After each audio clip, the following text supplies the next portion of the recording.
Welcome students. तो देखिए अपन पढ़ रहे थे लॉरेंज ट्रांसफॉर्मेशन इक्वेशंस। उसके बाद में उसके एप्लीकेशंस अपन ने पढ़े हैं और उसके दो एप्लीकेशन अपन ने पढ़ लिए, लंबाई में संकुचन एंड काल गति। आज अपना थर्ड एप्लीकेशन देखो, द्रव्यमान में क्षति का। देखिए स्टूडेंट, जैसे अपन ने लंबाई में संकुचन का जो पढ़ा है L=L0 अल्फा, काल वृद्धि का जैसे अपन ने पढ़ा है τ=τ0 अल्फा। ओके, वैसे ही देखो अपना जैसे मान लो पार्टिकल का जो मास है, प्रारंभिक द्रव्यमान जिसे अपन कह सकते हैं वो m0 हो।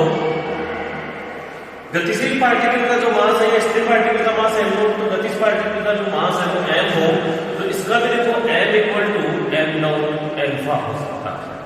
ये अपने को केवल फॉर्मूला याद में रखना है। जो अल्फा कांस्टेंट की आप वैल्यू जानते हो 1/√1 - v²/c², यानी कि एज इट इज ये वैल्यू उसी के अनुसार m=m0/√1 - v²/c²। ये आपको ध्यान में रखना है। आगे अपना जो टॉपिक है देखिए, द्रव्यमान ऊर्जा संबंध। द्रव्यमान, मास और एनर्जी और मास में क्या संबंध होता है? देखो E=mc² भी आप कह सकते हैं।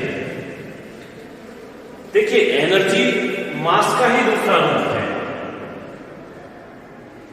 द्रव्यमान ऊर्जा संबंध, एक पार्टिकल का जो मास है वो डिपेंड करता है उसके एनर्जी के ऊपर, एनर्जी डिपेंड करती है उस पार्टिकल के द्रव्यमान के ऊपर। दोनों समानुपाती होते हैं। मास बढ़ेगा एनर्जी बढ़ेगी, एनर्जी घटेगी मास भी घटेगा। यानी आइंस्टीन के आपेक्षिकता के सिद्धांत के अनुसार द्रव्यमान तथा ऊर्जा दोनों, लिखोगे आइंस्टीन के आपेक्षिकता के सिद्धांत के अनुसार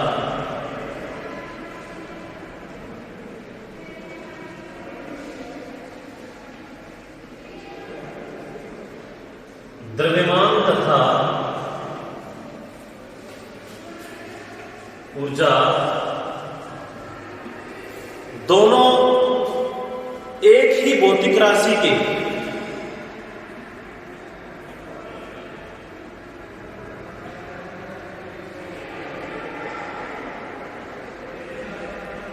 अलग अलग रूप हैं। दोनों एक ही भौतिक राशि के अलग अलग रूप हैं, अर्थात द्रव्यमान ऊर्जा का ही एक रूप है। द्रव्यमान ऊर्जा का ही एक रूप है। देखिए अपन ने जैसे आइंस्टीन के आपेक्षिकता का प्रथम अधिग्रहित में अपन ने पढ़ा था कि सभी स्थिर हो या गतिशील पार्टिकल हो, उनके सभी के लिए आपेक्षिकता का प्रथम अधिग्रहित यही था कि भौतिकी के सभी नियम एक समान लागू होते हैं। अब देखो किसी भी पार्टिकल के लिए अपन कह सकते हैं कि किसी एक अवस्था में विद्यमान ऊर्जा को द्रव्यमान या इसके विपरीत किसी द्रव्यमान को ऊर्जा में स्थानांतरित किया जा सकता है। ऊर्जा को द्रव्यमान में तथा द्रव्यमान को ऊर्जा में परिवर्तित किया जा सकता है।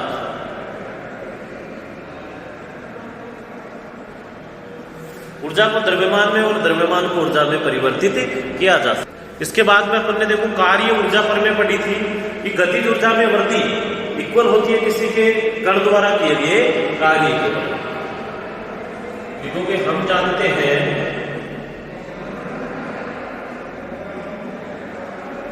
कार्य ऊर्जा बढ़ने से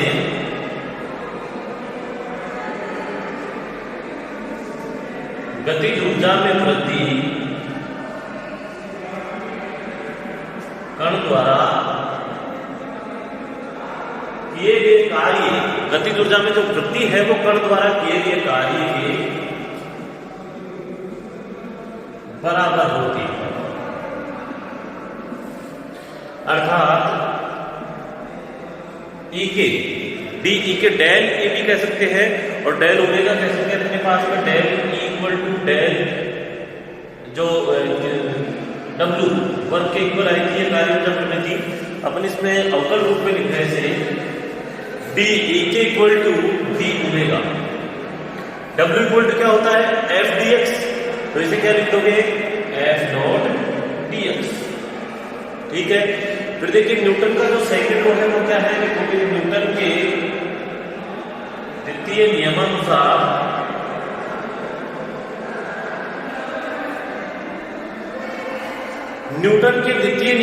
देखो एच इक्वल टू क्या होता है, संवेग परिवर्तन की दर, आरोपित बाह्य बल संवेग में परिवर्तन की दर के बराबर, dt अपॉन dt या d upon dt M we.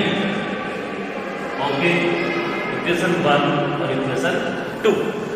अब देखिए d e के इक्वल टू अपने पास में s की जगह वैल्यू पुट कर सकते हैं, इक्वेशन 2 को 1 में पुट करने पर 2 को 1 में पुट कर दो।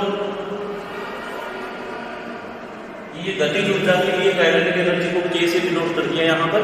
देखिए d e के equal to d upon dt mv, d की वैल्यू क्या होती है, mv, यहाँ पुट कर दिया, mv डॉट dx। ओके, देखिए dmv dx अपॉन dt को क्या कहोगे, इसको दूसरे रूप में लिख सकते हैं d of mv dx upon dt। अपना जो dx अपॉन dt है उसे क्या कहते हैं स्टूडेंट्स, स्थिति में परिवर्तन की दर क्या होती है, वेलोसिटी v होती है। तो d e के इक्वल टू v और d m। Question number 3। आगे इसे और सॉल्व करते हैं।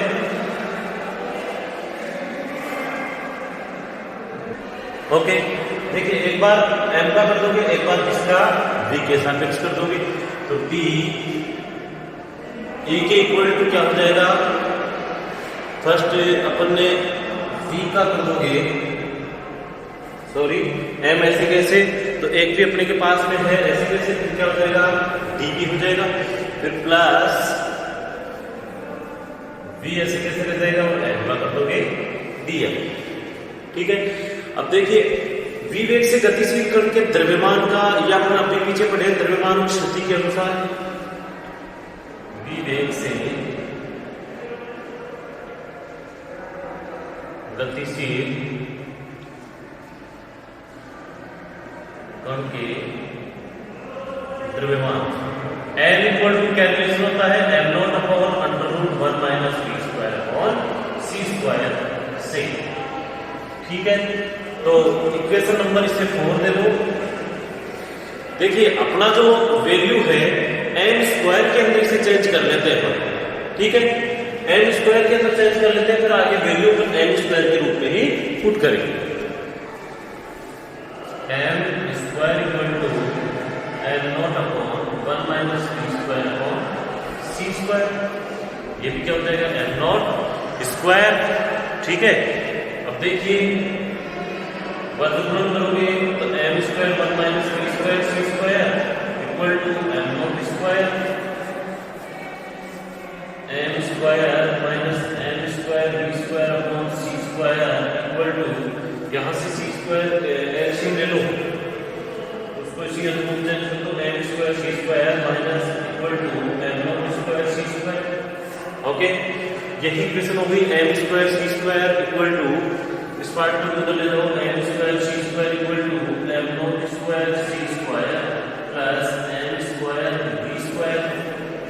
ओके, अब देखिए इसका अवकलन करने पर क्वेश्चन नंबर 5 का अवकलन करने पर v और m दोनों के सापेक्ष होगा। इक्वेशन 5 का अवकलन करने पर देखिए m स्क्वायर जो c स्क्वायर है उसका क्या हो जाएगा, m स्क्वायर का 2m c स्क्वायर, फिर m का dm, c तो कांस्टेंट है, m नॉट स्क्वायर, जहाँ m नॉट क्या है, विराम द्रव्यमान है, तो इसके इस पार्ट का क्या हो जाएगा 0।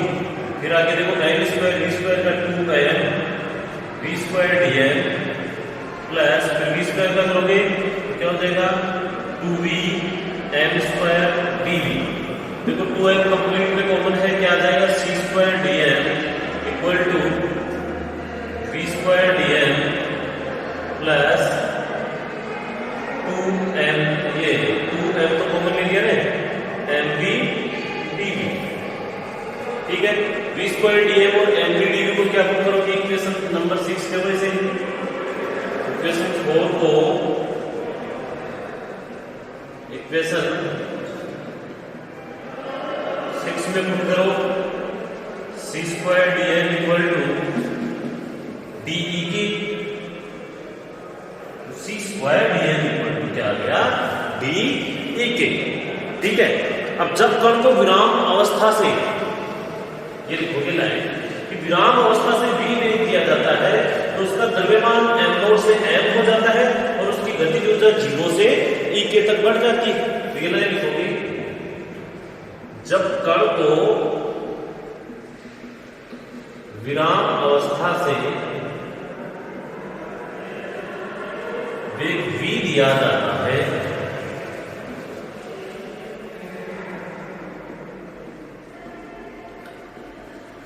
तो वेग अगर v दिया जाता है तो क्या हो जाएगा, कण का द्रव्यमान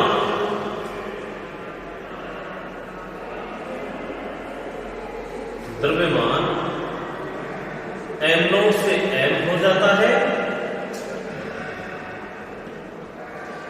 तथा गतिज ऊर्जा 0 से e के तक बढ़ जाती है।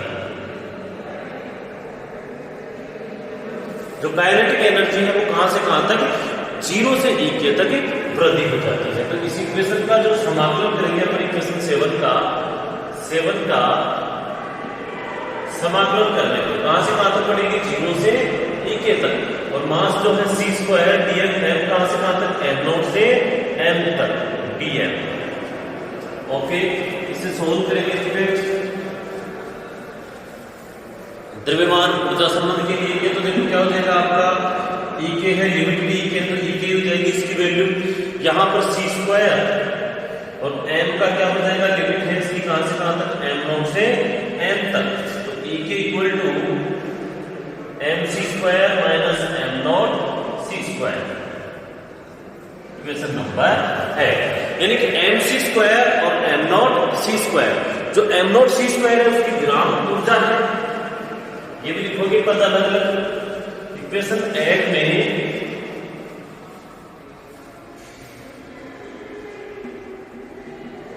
E के कुल गतिज ऊर्जा तथा m नॉट c स्क्वायर विराम ऊर्जा या विराम द्रव्यमान ऊर्जा तथा mc स्क्वायर गतिज ऊर्जा,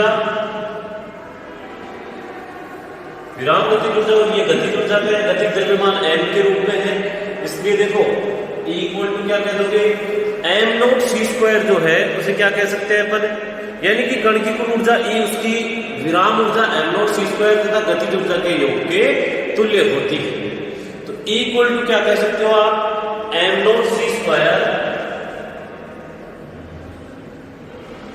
प्लस E के, यानी कि m not c square, m c square तो क्या है कुल ऊर्जा, सॉरी तो क्या कहेंगे, E के कुल गतिज ऊर्जा तथा m नॉट c स्क्वायर विराम ऊर्जा, तो उसकी कुल ऊर्जा जो m c स्क्वायर है उसकी गतिज ऊर्जा और विराम द्रव्यमान ऊर्जा के योग के बराबर होती है। अतः कण की कुल ऊर्जा लिखोगे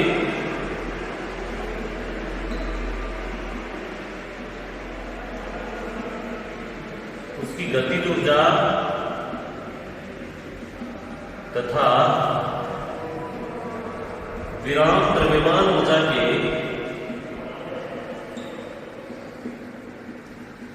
योग के बराबर होती है, यानी कि दोनों के योग के क्या होती है, बराबर होती है। तो आप एक चीज बताओ, अपने पास में E इक्वल टू क्या माना तुमने, देखो यहां लिखा नहीं मैंने, E इक्वल टू क्या माना, mc स्क्वायर जो संबंध आया है, इस जो कुल ऊर्जा E equal to mc square है, यह है द्रव्यमान ऊर्जा संबंध कहलाता। इक्वल टू mc² का जो पार्ट है उसे क्या कहते हैं? द्रव्यमान ऊर्जा संबंध कहते हैं। देखिए इसमें यदि जो कण का कुल वेग v है वो प्रकाश के वेग की तुलना में अत्यल्प हो, एक कंडीशन देते इसके आगे की स्थिति है कि यदि कण का कुल वेग v यदि प्रकाश के वेग की तुलना में अत्यल्प हो अर्थात c हो, तो अपना जो इक्वेशन था E इक्वल टू m0c² का, E इक्वल टू क्या था? mc² माइनस m0c² था, mc² माइनस m0c²। यहाँ m equal to m0 upon 1 minus v² upon c² की पावर क्या होती है? 1/2 होती है। ये पुट करो देखिए, तो E के इक्वल टू क्या हो जाएगा? c² या m0c² upon 1 minus v² upon c² की पावर 1/2 माइनस m0c²। फिर देखिए E के इक्वल टू m0c² कॉमन ले लो और इसके ऊपर पावर लगा दो माइनस के 1/2 1 माइनस v² अपॉन c² की पावर माइनस 1/2 माइनस 1। इसको आप सोल्व करोगे तो देखिए जो कण की जो एनर्जी है उसको लगभग इसी क्या माना गया है? m0c² ही मान लिया किसको? E को। इसकी वैल्यू लगभग 1 आई, तो इस E की वैल्यू m0c² मान ली। तो अपने को पता है कि E अगर m0c² हो जाती है तो अपन कह सकते हैं कि कण की जो कुल ऊर्जा है वो गतिज ऊर्जा में ही परिवर्तित हो जाती है, यानी कि काइनेटिक एनर्जी में ही ये चेंज हो जाती है। ठीक है, क्योंकि इसका 1 + x की पावर n से प्रसार करोगे तो 1 + 1/2 v² अपॉन c² से प्रसार करोगे डॉट डॉट, उसको दो नगण्य मानोगे, आप सोल्व कर सकते हो इसे। तो आपके पास में वैल्यू आएगी आगे E की जो वैल्यू आएगी वो आएगी 1/2 m0 v²। c² का पार्ट नहीं आएगा, 1/2 m0 v²। अर्थात v < c की कंडीशन में आपको डायरेक्टली लिखना है, सॉल्यूशन भी मत करना क्योंकि लॉन्ग हो जाएगा। v < c की कंडीशन में कण की जो गतिज ऊर्जा E है वो 1/2 m0 v² यानी कि गतिज ऊर्जा के पार्ट में परिवर्तित हो जाती है, अर्थात कुल ऊर्जा गतिज ऊर्जा में परिवर्तित हो जाती है। तो आज हमने पढ़ा है द्रव्यमान ऊर्जा संबंध, बाकी कल पढ़ेंगे। Thank you.